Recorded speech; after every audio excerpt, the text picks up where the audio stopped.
Рафаэль Хакимов. Легко ли быть татарином? Выпуск 47.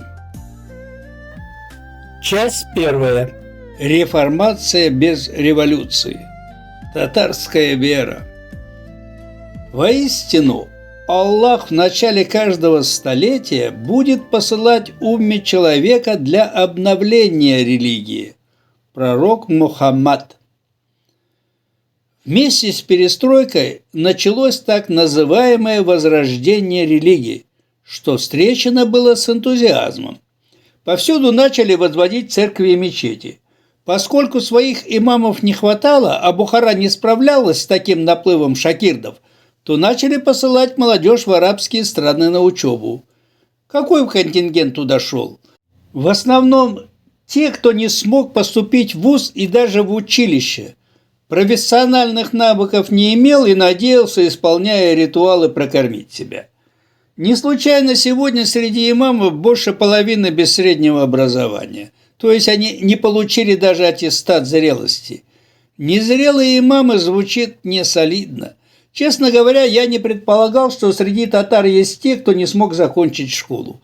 Согласитесь, к арабам поехала далеко не элита, скорее самый слабый контингент. Они попали как раз в свою среду. Там их накачали средневековой мутью и отослали обратно. Для них шариат, мазхабы, верх совершенства, а все светское – харам, грех. Их вырастили противниками татарских традиций. Естественно, для наших имамов джадиды и раскольники – ересь, отступление от истинного, то есть арабского ислама. В любом случае, им осмыслить, например, Марджани или Мусу Бегиева будет довольно сложно. Для этого нужна хоть какая-то базовая богословская подготовка, а не только исполнение ритуалов, чем в основном и занимаются имамы. Проповеди имамов в условиях Татарстана, где молодежь стремится в университеты, а старшее поколение прошло такой путь, что способно само поучать имамов, мягко говоря, неубедительны. Часть вторая. Народ всегда скептически относился к клерикалам. Среди татарских пословиц есть такие: «У змеи не увидишь головы, у муллы не увидишь угощения». Два муллы – один человек, один мулла – полчеловека. С пустым карманом к мулле не ходят. Эволюция татарского мышления и общественных отношений со времени распада Золотой Орды и до XVIII века предстает как период сохранительной исламской идеологии.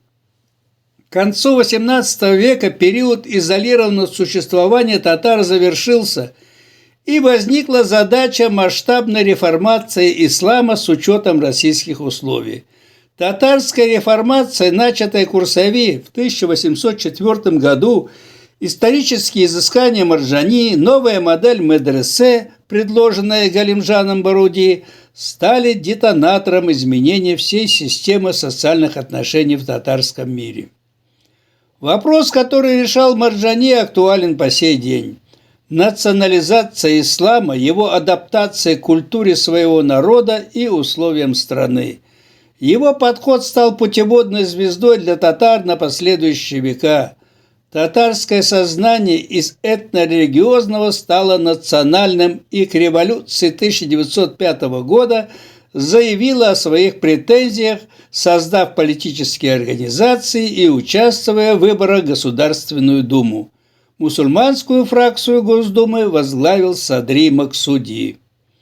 К революции 1917 года татарское общество было готово к строительству своей республики под названием штат Идель-Урал, и только противодействие большевиков остановило его учреждение. Джадидизм не случайность и не ересь, а развитие ислама в условиях капитализма, когда отказ от схоластики в учебных заведениях становится одним из важнейших условий прогресса. Татар с европейскими народами сближает борьба со средневековой схоластикой, клерикальными авторитетами. Реформация в Европе была на редкость кровавой. Татарам не понадобилась революция. Эту работу мирно и относительно спокойно проделали джадиды. Без политических партий в условиях имперского режима они сумели трансформировать татарское общество, заимствуя многие идеи просвещения в Европе или из русской культуры. Это была тихая революция. Из чужих ее заметил только Столыпин, и то благодаря многочисленным доносам академистов, инициировавших позорные судебные процессы против джадидов. Это время совпало с антиимперскими и антиклерикальными настроениями у татар. Они не были отягощены мессианскими амбициями, как у русских, а потому национализация сознания происходила естественно. Именно в этот исторический момент, когда татары начали входить в мировую культуру, более того, включились в политические отношения, произошла русская революция 1917 года, и вектор истории круто развернулся в сторону социализма. Столь желанная социалистическая свобода оказалась всего лишь другой формой угнетения народов. И хотя в ходе революции удалось создать усеченную в границах и правах Татарию, тем не менее Сталин сумел нейтрализовать многие достижения первых лет социализма. Он не только отобрал все права в республике, но одновременно начал расчленение татар на отдельные этнографические группы. Сталин многого добился. Его главным оружием было отчуждение народа от своих корней с помощью булгарской теории происхождения татар, создание множества языков и культур вместо единой татарской цивилизации. Любые контакты между родственными тюркскими народами называли пантюркизмом. Татарская идентичность, татарлык, сохранялась вопреки русификации. Мулла не любит давать, он любит брать. Татарская пословица. Продолжение следует, давамы бар.